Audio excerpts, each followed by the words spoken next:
Introduction. It is difficult to form a correct estimate of the significance of contemporary events, and the danger that our judgment will remain caught in subjectivity is great. So I am fully aware of the risk I am taking in proposing to communicate my views concerning certain contemporary events, which seem to me important, to those who are patient enough to hear me. I refer to those reports reaching us from all corners of the earth, rumors of round objects that flash through the troposphere and stratosphere, and go by the name flying saucers, Sukhoi discs, and UFOs. These rumors, or the possible physical existence of such objects, seem to me so significant that I feel myself compelled, as once before, when events were brewing of fateful consequence for Europe, to sound a note of warning. I know that, just as before, my voice is much too weak to reach the ear of the multitude. It is not presumption that drives me, but my conscience as a psychiatrist that bids me fulfill my duty and prepare those few who will hear me for coming events which are in accord with the end of an era. As we know from ancient Egyptian history, they are symptoms of psychic changes that always appear at the end of one Platonic month and at the beginning of another. They are, it seems, changes in the constellation of psychic dominance, of the archetypes, or gods as they used to be called, which brought about or accompany long-lasting transformations of the collective psyche. This transformation started within the historical tradition and left traces behind it, first in the transition from the age of Taurus to that of Aries, and then from Aries to Pisces, whose beginning coincides with the rise of Christianity. We are now nearing that great change which may be expected when the spring point enters Aquarius. It would be frivolous of me to conceal from the reader that reflections such as these are not only exceedingly unpopular, but come perilously close to those turbid fantasies which becloud the minds of world improvers and other interpreters of signs and portents. But I must take this risk, even if it means putting my hard-won reputation for truthfulness, trustworthiness, and scientific judgment in jeopardy. I can assure my readers that I do not do this with a light heart. I am, to be quite frank, concerned for all those who are caught unprepared by the events in question and disconcerted by their incomprehensible nature. Since, so far as I know, no one has yet felt moved to examine and set forth the possible psychic consequences of this foreseeable change, I deem it my duty to do what I can in this respect. I undertake this thankless task in the expectation that my chisel will make no impression on the hard stone it meets. Some time ago I wrote a short article in which I considered the nature of flying saucers. I came to the same conclusion as the semi-official report by Edward Ruppelt, one-time chief of the American Bureau for Observing UFOs. The conclusion is, something is seen, but one doesn't know what. It is difficult, if not impossible, to form any correct idea of these objects, because they behave not like bodies, but like weightless thoughts. Up till now, there has been no indisputable proof of the existence of UFOs except for the cases picked up by radar. I have discussed the reliability of these radar observations with Professor Max Knoll, a specialist in this field. What he says is not encouraging. Nevertheless, there do seem to be authenticated cases where the visual observation was confirmed by a radar echo. I would like to call the reader's attention to Kehoe's books, which are based on official material and studiously avoid the wild speculation, naivete, or prejudice of other publications. For a decade, the physical reality of UFOs remained a very problematical matter, which was not decided one way or the other with the necessary clarity, despite the mass of observational material that had accumulated in the meantime. The longer the uncertainty lasted, the greater became the probability that this obviously complicated phenomenon had an extremely important psychic component as well as a possible physical basis. This is not surprising, in that we are dealing with an ostensibly physical phenomenon distinguished on the one hand by its frequent appearances, and on the other by its strange, unknown, and indeed contradictory nature. Such an object provokes, like nothing else, conscious and unconscious fantasies, the former giving rise to speculative conjectures and pure fabrications, and the latter supplying the mythological background inseparable from these provocative observations. Thus there arose a situation in which, with the best will in the world, one often did not know and could not discover whether a primary perception was followed by a phantasm, or whether, conversely, a primary fantasy originating in the unconscious invaded the conscious mind with illusions and visions. The material that has been known to me during the past 10 years lends support to both hypotheses. In the first case, an objectively real physical process forms the basis for an accompanying myth. In the second case, an archetype creates the corresponding vision. To these two causal relationships, we must add a third possibility, namely, that of a synchronistic, i.e., acausal, meaningful coincidence, a problem that has occupied men's minds ever since the time of Gilles, Leibniz, and Schopenhauer. It is a hypothesis that has special bearing on phenomena connected with archetypal psychic processes. As a psychologist, I am not qualified to contribute anything useful to the question of the physical reality of UFOs. I can concern myself only with their undoubted psychic aspect, and in what follows shall deal almost exclusively with their psychic concomitants. Chapter 1. UFOs as Rumors. Since the things reported of UFOs not only sound incredible but seem to fly in the face of all our basic assumptions about the physical world, it is very natural that one's first reaction should be the negative one of outright rejection. Surely, we say, it's nothing but illusions, fantasies, and lies. People who report such stuff, chiefly airline pilots and ground staff, cannot be quite right in the head. What is worse, most of these stories come from America, the land of superlatives and of science fiction. In order to meet this natural reaction, we shall begin by considering the UFO reports simply as rumors, i.e., as psychic products, and shall draw from this all the conclusions that are warranted by an analytical method of procedure. Regarded in this light, the UFO reports may seem to the skeptical mind to be rather like a story that is told all over the world, but differs from an ordinary rumor in that it is expressed in the form of visions, or perhaps owed its existence to them in the first place, and is now kept alive by them. I would call this comparatively rare variation a visionary rumor. It is closely akin to the collective visions of, say, the Crusaders during the siege of Jerusalem, the troops at Mons in the First World War, the faithful followers of the Pope at Fatima, Portugal, etc. Apart from collective visions, there are on record cases where one or more persons see something that physically is not there. For instance, I was once at a spiritualistic seance where 4 of the 5 people present saw an object like a moon floating above the abdomen of the medium. They showed me, the 5th person present, exactly where it was, and it was absolutely incomprehensible to them that I could see nothing of the sort. I know of 3 more cases where certain objects were seen in the clearest detail, in 2 of them by 2 persons and in the 3rd by 1 person, and could afterwards be proved to be non-existent. 2 of these cases happened under my direct observation. Even people who are entirely mentally composed and in full possession of their senses can sometimes see things that do not exist. I do not know what the explanation is of such happenings.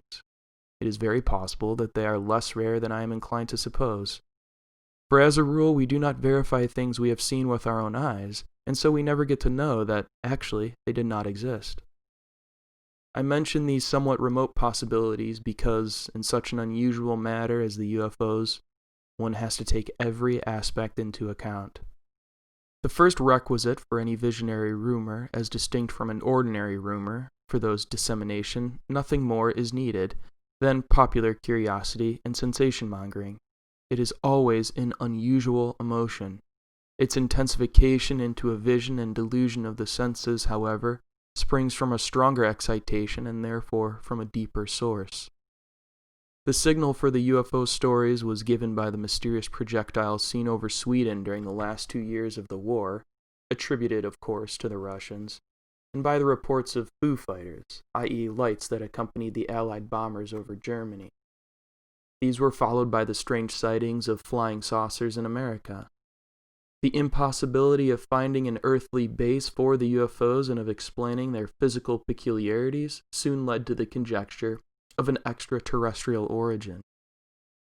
With this development, the rumor got linked up with the psychology of the Great Panic that broke out in New Jersey just before the Second World War, when a radio play based on a novel by H.G. Wells about Martians invading New York caused a regular stampede with numerous car accidents. The play evidently hit the latent emotion connected with the imminence of war. The motif of an extraterrestrial invasion was seized upon by the rumor, and the UFOs were interpreted as machines controlled by intelligent beings from outer space. The apparently weightless behavior of spaceships and their intelligent, purposive movements were attributed to the superior technical knowledge and ability of the cosmic intruders. As they did no harm and refrained from all hostile acts, it was assumed that their appearance over the Earth was due to curiosity or to the need for aerial reconnaissance. It also seemed that airfields and atomic installations in particular held a special attraction for them, from which it was concluded that the dangerous development of atomic physics and nuclear fission had caused a certain disquiet on our neighboring planets and necessitated a more accurate survey from the air. As a result, people felt like they were being observed and spied upon from space. The rumor actually gained so much official recognition that service chiefs in America set up a special bureau for collecting, analyzing, and evaluating all relevant observations. These seems to have been done also in France, Italy, Sweden, Great Britain, and other countries. After the publication of Ruppelt's report, the saucer stories seem to have more or less vanished from the press for about a year. They were evidently no longer news. That the interest in UFOs and probably the sightings of them have not ceased is shown by the recent press report that an American admiral has suggested that clubs be founded all over the country for collecting UFO reports and investigating them in detail. The rumor states that the UFOs are as a rule lens-shaped, but can also be oblong or shaped like cigars, that they shine in various colors or have a metallic glitter, that from a stationary position they can attain a speed of about 10,000 miles per hour, and that at times their acceleration is such that if anything resembling a human being were to guide it, he would be instantly killed. In flight they turn off at angles that would be possible only to a weightless object. Their flight, accordingly, resembles that of a flying insect. Like this, the UFO can suddenly hover over an interesting object for quite a time, or circle round it inquisitively, just as suddenly to dart off again and discover new objects in its zigzag flight. UFOs are therefore not to be confused with meteorites or with reflections from so-called temperature inversion layers. Their alleged interest in airfields and in industrial installations connected with nuclear fission is not always confirmed, since they are also seen in the Antarctic, in the Sahara, and in the Himalayas. For preference, however, they seem to swarm over the United States, though recent reports show that they do a good deal of flying over the Old World and in the Far East. Nobody knows what they are looking for or what they want to observe. Our airplanes seem to arouse their curiosity, for they often fly toward them and pursue them, but they also fly away from them. Their flights do not appear to be based on any recognizable system. They behave more like groups of tourists unsystematically viewing the countryside, pausing here for a while and now there, erratically following first one interest and then another, sometimes shooting to enormous altitudes for inexplicable reasons or performing acrobatic evolutions before the noses of exasperated pilots. Sometimes they appear to be up to 500 yards in diameter, sometimes small as electric street lamps. There are large motherships from which little UFOs slip out or in which they take shelter. They are said to be both manned and unmanned, and in the latter case are remote-controlled. According to the rumor, the occupants are about 3 feet high and look like human beings, or conversely, are utterly unlike us. Other reports speak of giants 15 feet high. They are beings who are carrying out a cautious survey of the earth and considerately avoid all encounters with men, or more menacingly, are spying out landing places with a view to settling the population of a planet that has got into difficulties and colonizing the earth by force. Uncertainty in regard to the physical conditions on Earth and their fear of unknown sources of infection have held them back temporarily from drastic encounters and even from attempted landings, although they possess frightful weapons which would enable them to exterminate the human race. In addition to their obviously superior technology, they are credited with superior wisdom and moral goodness, which would, on the other hand, enable them to save humanity. Naturally, there are stories of landings, too, when the saucermen were not only seen at close quarters, but attempted to carry off a human being. Even a reliable man like Kehoe gives us to understand that a squadron of 5 military aircraft, plus a large seaplane, were swallowed up by UFO motherships in the vicinity of the Bahamas and carried off. One's hair stands on end when one reads such reports together with the documentary evidence. And when one considers the known possibility of tracking UFOs with radar, then we have all the essentials for an unsurpassable science fiction story. Every man who prides himself on his sound common sense will feel distinctly affronted. I shall therefore not enter here into the various attempts at explanation to which the rumor has given rise. While I was engaged in writing this essay, it so happened that 2 articles appeared more or less simultaneously in leading American newspapers, showing very clearly how the problem stands at present. The first was a report on the latest UFO sighting by a pilot who was flying an aircraft to Puerto Rico with 44 passengers. While he was over the ocean, he saw a fiery round object, shining with greenish-white light, coming toward him at a great speed. At first, he thought it was a jet-propelled aircraft, but soon saw that it was some unusual and unknown object. In order to avoid collision, he pulled his aircraft into such a steep climb that the passengers were shot out of their seats and tumbled over one another. 4 of them received injuries requiring hospital attention. 7 other aircraft strung out along the same route of about 300 miles sighted the same object. The other article, entitled "No Flying Saucers," U.S. expert says, concerns the categorical statement made by Dr. Hugh Dryden, director of the National Advisory Committee for Aeronautics, that UFOs do not exist. One cannot but respect the unflinching skepticism of Dr. Dryden. It gives stout-hearted expression to the feeling that such preposterous rumors are an offense to human dignity. If we close our eyes a little so as to overlook certain details, it is possible to side with the reasonable opinion of the majority, in whose name Dr. Dryden speaks, and to regard the thousands of UFO reports and the uproar they have created as a visionary rumor and to be treated accordingly.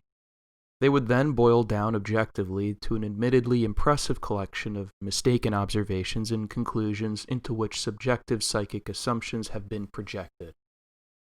But if it is a case of psychological projection, there must be a psychic cause for it.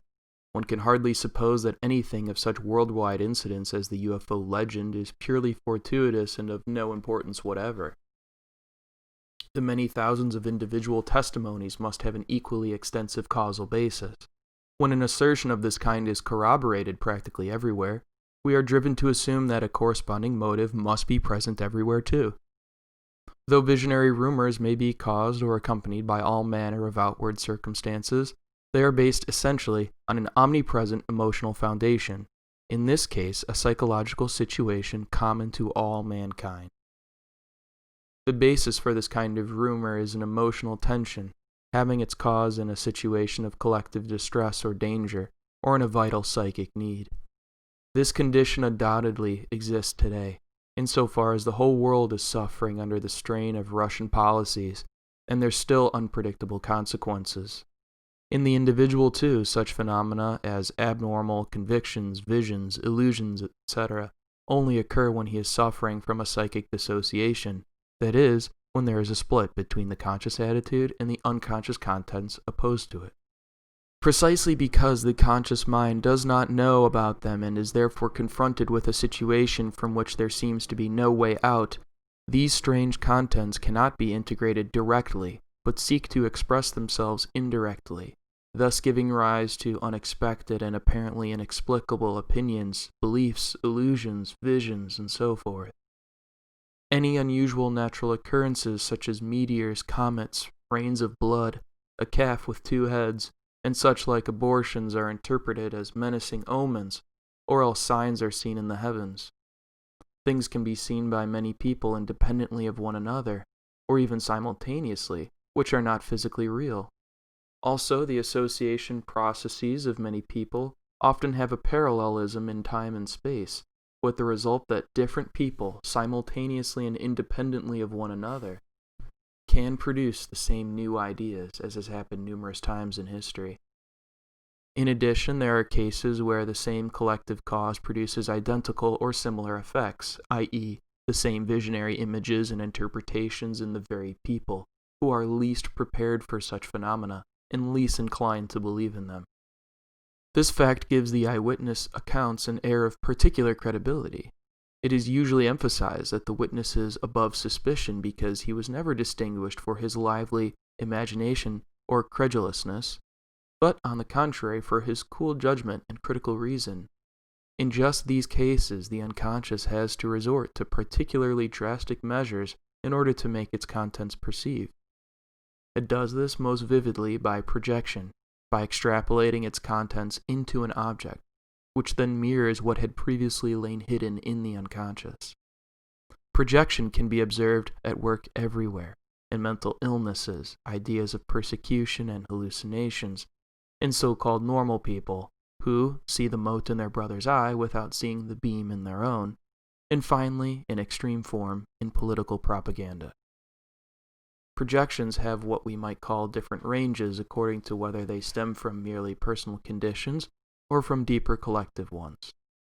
Personal repressions and things of which we are unconscious manifest themselves in our immediate environment, in our circle of relatives and acquaintances. Collective contents such as religious, philosophical, political, and social conflicts select projection carriers of a corresponding kind. Freemasons, Jesuits, Jews, capitalists, Bolsheviks, imperialists, etc.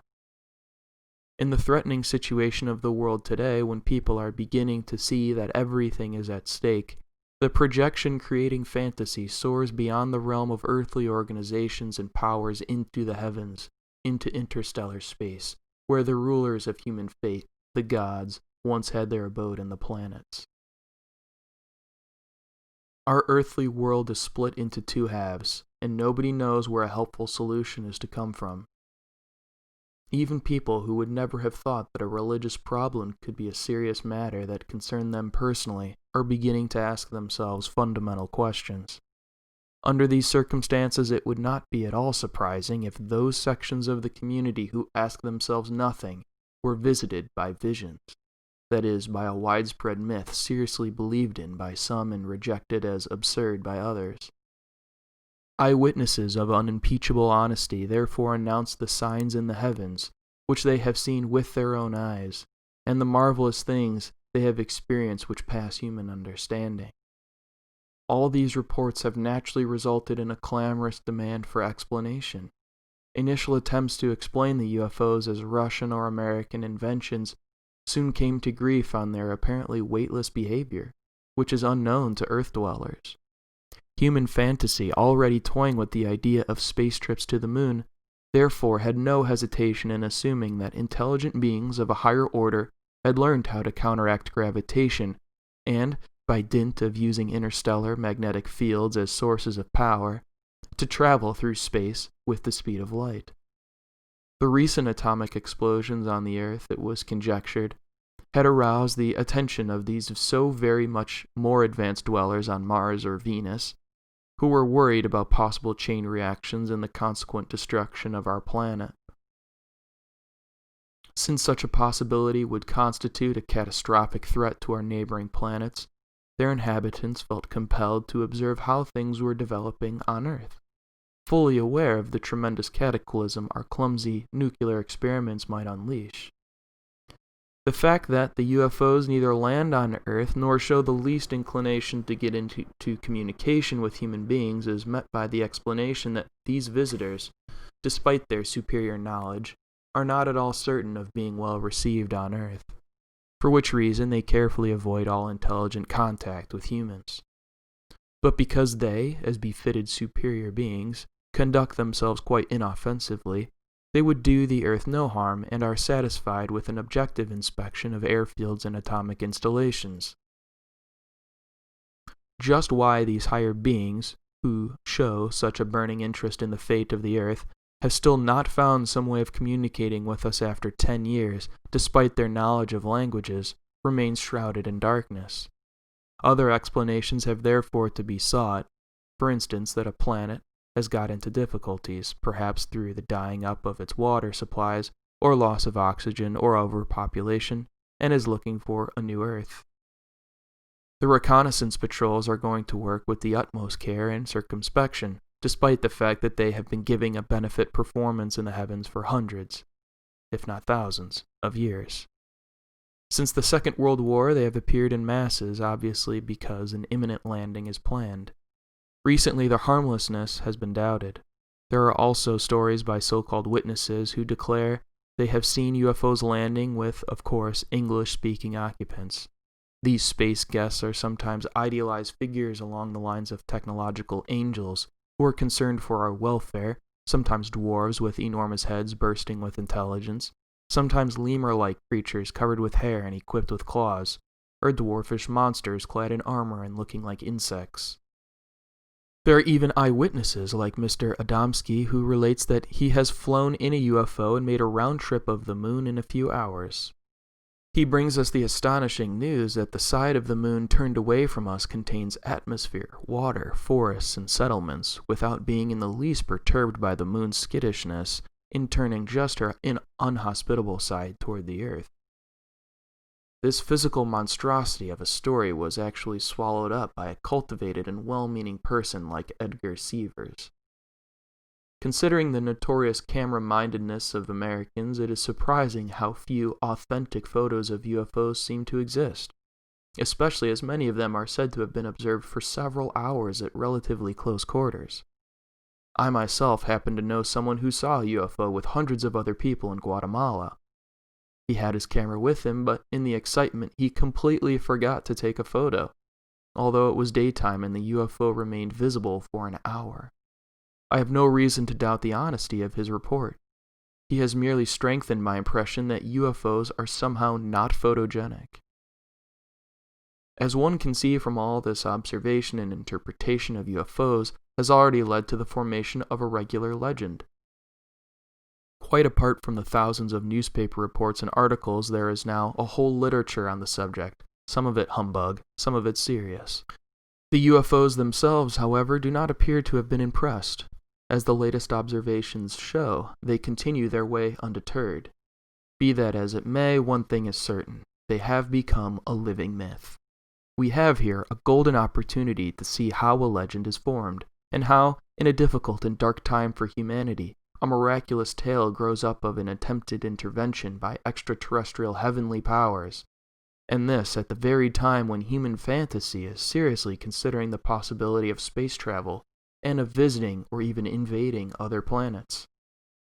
We on our side want to fly to the moon or to Mars, and on their side the inhabitants of other planets in our system, or even of the fixed stars, want to fly to us. We at least are conscious of our space-conquering aspirations, but that a corresponding extraterrestrial tendency exists is a purely mythological conjecture, i.e. a projection.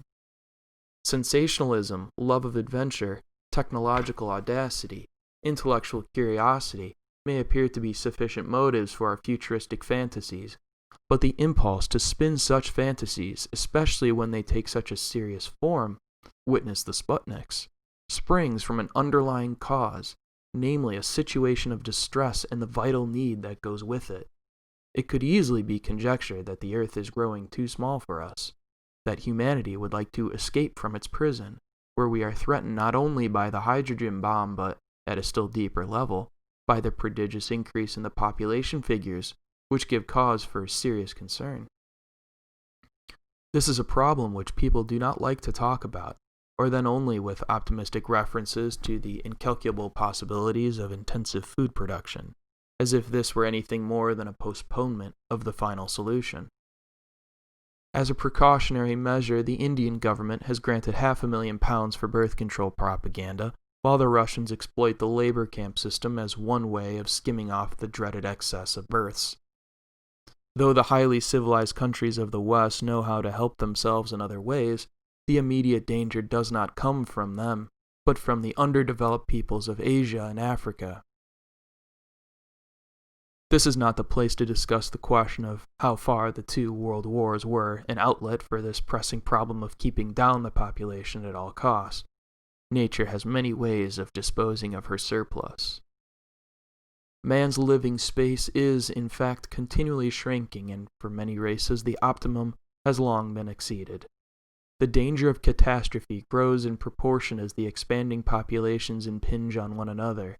Congestion creates fear, which looks for help from extraterrestrial sources since it cannot be found on Earth. Hence there appears signs in the heavens, superior beings in the kind of spaceships devised by our technological fantasy. From a fear whose cause is far from being fully understood and is therefore not conscious, there arise explanatory projections which purport to find the cause in all manner of secondary phenomena, however unsuitable. Some of these projections are so obvious that it seems almost superfluous to dig any deeper. But if we want to understand a mass rumor which, it appears, is even accompanied by collective visions, we must not remain satisfied with all too rational and superficially obvious motives. The cause must strike at the roots of our existence if it is to explain such an extraordinary phenomenon as the UFOs. Although they were observed as rare curiosities in early centuries, they merely gave rise to the usual local rumors. The universal mass rumor was reserved for our enlightened rationalistic age. The widespread fantasy about the destruction of the world and the end of the first millennium was metaphysical in origin and needed no UFOs in order to appear rational. Heaven's intervention was quite consistent with the Weltanschauung of the age. But nowadays, public opinion would hardly be inclined to resort to the hypothesis of a metaphysical act. Otherwise, innumerable persons would already have been preaching about the warning signs in heaven. Our Weltanschauung does not expect anything of this sort. We would be much more inclined to think of the possibility of psychic disturbances and intervention, especially as our psychic equilibrium has become something of a problem since the last World War. In this respect, there is increasing uncertainty. Even our historians can no longer make use of the conventional techniques in evaluating and explaining the developments that have overtaken Europe in the last few decades, but must admit the psychological and psychopathological factors are beginning to widen the horizons of historiography in an alarming way. The growing interest which the thinking public consequently evinces in psychology has already aroused the displeasure of the academies and of incompetent specialists. In spite of the palpable resistance to psychology emanating from these circles, psychologists who are conscious of their responsibility should not be dissuaded from critically examining a mass phenomenon like the UFOs, since the apparent impossibility of the reports suggests to common sense that the most likely explanation lies in a psychic disturbance. We shall therefore turn our attention to the psychic aspect of the phenomenon. For this purpose, we shall briefly review the central statements of the rumor. Certain objects are seen in the Earth's atmosphere, both by day and by night, which are unlike any known meteorological phenomena. They are not meteors, not misidentified fixed stars, not temperature inversions, not cloud formations, not migrating birds, not aerial balloons, not balls of fire, and certainly not the delirious products of intoxication or fever, nor the plain lies of eyewitnesses. What as a rule is seen is a body of round shape, disc-like or spherical, glowing or shining fierily in different colors, or more seldom a cigar-shaped or cylindrical figure of various sizes. It is reported that occasionally they are invisible to the naked eye but leave a blip on the radar screen. The round bodies in particular are figures such as the unconscious produces in dreams, visions, etc. In the latter case, they are to be regarded as symbols representing in visual form some thought that was not thought consciously, but is merely potentially present in the unconscious in invisible form, and attains visibility only through the process of becoming conscious. The visible form, however, expresses the meaning of the unconscious content only approximately. In practice, the meaning has to be completed by amplificatory interpretation. The unavoidable errors that result can be eliminated only through the principle of waiting on events. That is to say, we obtain a consistent and readable text by comparing sequences of dreams dreamt by different individuals. the figures in a rumor can be subjected to the same principles of dream interpretation. If we apply them to the round object, whether it be a disk or a sphere, we at once get an analogy with the symbol of totality, well known to all students of depth psychology, namely the mandala. This is not by any means a new invention, for it can be found in all epochs and in all places, always with the same meaning, and reappears time and again independently of tradition in modern individuals as the protective or apotropic circle, whether in the form of the prehistoric sunwheel, or the magic circle, or the alchemical microcosm, or a modern symbol of order which organizes and encloses the psychic totality. As I have shown elsewhere, in the course of the centuries, the mandala has developed into a definitely psychological totality symbol, as the history of alchemy proves. I would like to show how the mandala appears in a modern person by citing the dream of a 6-year-old girl. She dreamt she stood at the entrance of a large unknown building. There a fairy was waiting for her, who led her inside into a long colonnade, and conducted her to a sort of central chamber, with similar colonnades converging from all sides. The fairy stepped into the center and changed herself into a tall flame. 3 snakes crawled around the fire, as if circumambulating. Here we have a classic archetypal childhood dream, such as is not only dreamt fairly often, but is sometimes drawn or painted without any suggestion from outside, or the evident purpose of warding off disagreeable or disturbing family influences and preserving the inner balance. Insofar as the mandala encompasses, protects, and defends the psychic totality against outside influences and seeks to unite the inner opposites, it is at the same time a distinct individuation symbol, and was shown as such even to medieval alchemy. The soul was supposed to have the form of a sphere, on the analogy of Plato's world soul, and we meet the same symbol in modern dreams. By reason of its antiquity, this symbol leads us to the heavenly spheres, to Plato's supra-celestial place, where the ideas of all things are stored up. Hence there would be nothing against the naive interpretation of the UFOs as souls. Naturally, they do not represent our modern conception of the soul, but rather an involuntary archetypal or mythological conception of an unconscious content, a rotundum, as the alchemists call it, that expresses the totality of the individual.